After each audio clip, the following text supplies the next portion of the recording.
Indian 2 படத்தோட இன்னொரு சாங்கையும் release பண்ணிட்டாங்க. அதாவது காலண்டர் சாங் அப்படிங்கிற சாங்கோட லிரிக் வீடியோ.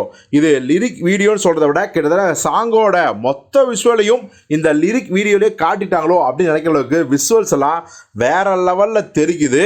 பொதுவாக சங்கர் அவர்கள் பார்த்தீங்கன்னா இந்த லோக்கலில் இருந்துட்டு சென்னையில் இருந்துட்டு ஃபாரினோட விஷுவல்ஸை வந்து விஎஃப்எக்ஸில் கொண்டு வர்றது கிடையாது. எந்த ஒரு பிரம்மாண்டமான லொக்கேஷனும் ரொம்ப கண்ணை கவரும் விஷுவல் கலக்கலாக இருந்துச்சு அப்படின்னா கண்டிப்பாக அந்த இடத்துக்கே போய் ஷூட் பண்ணிட்டு வருவார். இதற்கு வந்து அவருடைய எல்லா படங்களும் உதாரணம் சொல்லலாம். ஸோ அப்படி தான் இந்த காலண்டர் சாங்கோட விஷுவல்ஸும் பார்த்தீங்கன்னா சம்பந்தப்பட்ட இடத்துக்கே போய் அவ்வளவு கோடி செலவு பண்ணி அவ்வளவு உழைப்பை போட்டு கிட்டத்தட்ட வேற லெவலுக்கு ஷூட் பண்ணிருக்காரு. இப்போ இந்த சாங்கை ஆரம்பிக்கும் போதே பால்வழி பாதையில் அப்படிங்கிற லிரிக்கோட ஆரம்பிக்குது. கபிலன் வைரமுத்து தான் எழுதியிருக்காரு.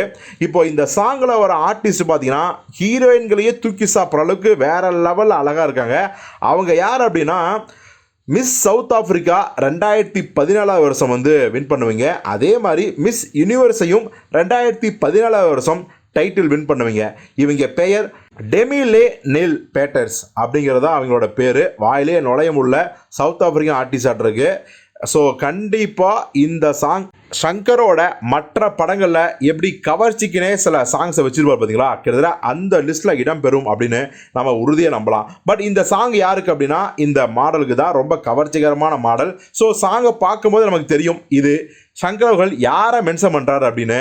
நம்ம விஜய் மல்லையாவோட அந்த காலண்டர் விஷயம் வந்து ரொம்ப பரபரப்பாக பேசப்படுச்சுக்கிட்ட ஒரு 10 வருஷத்துக்கு முன்னாடி ஒவ்வொரு ஹீரோயினை கூப்பிட்டு அந்த காலண்டர் போட்டோ ஷூட் நடத்துவாங்க. வேற லெவலில் அது பிரபலமாச்சு. கிட்டத்தட்ட அதையே தான் சங்கர் அவர்கள் காட்டியிருக்காரோ அப்படின்னு தோணுது. ஏன்னா விஜய் மல்லையாவின் மகன் சித்தார்த் மல்லையா மாதிரியே முகத்தோற்றம் கொண்ட ஒரு ஆர்டிஸ்டை வந்து இந்த சாங்கில் காட்டுறாரு. ஏற்கனவே ட்ரெயிலர் நம்ம பார்த்துருப்போம். இந்த மாடல் அழகியோட வயிற்றில் வந்து பார்த்தீங்கன்னா தங்க ஆமையை விட்டு விளையாடுவார். ஸோ இதுதான் இந்த சாங்கில் வந்து நடக்க போகுது அப்படின்னு கிளியராக தெரியுது. ஏன்னா இந்த சாங்கே பார்த்தீங்கன்னா கப்பலில் நடக்கிற மாதிரியான காட்சிக்கான லீடு அப்படிங்கிறது கிளியராக தெரியுது.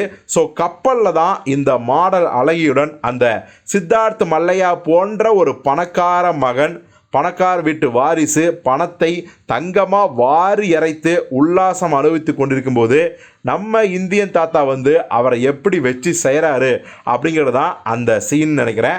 ஸோ ட்ரெய்லரையும் பார்த்தா அப்படி தான் தெரியுது. இந்த சாங்கும் வந்து அதுக்கான லீடு தாங்கிறது ரொம்ப கிளியர் கட்டாகவே தெரியுது.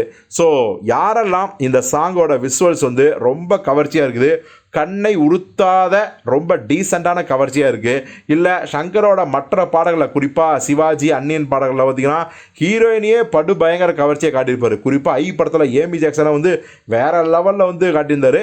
ஸோ அதையெல்லாம் பீட் பண்ணுற மாதிரி தான் இந்த சாங்கோட விஷுவலும் அந்த நடிகையோட கவர்ச்சியும் இருக்குது. ஸோ யாருக்கெல்லாம் இந்த காலண்டர் சாங் ரொம்ப பிடிச்சிருக்கு அப்படிங்கிறத கமெண்டில் சொல்லுங்கள்.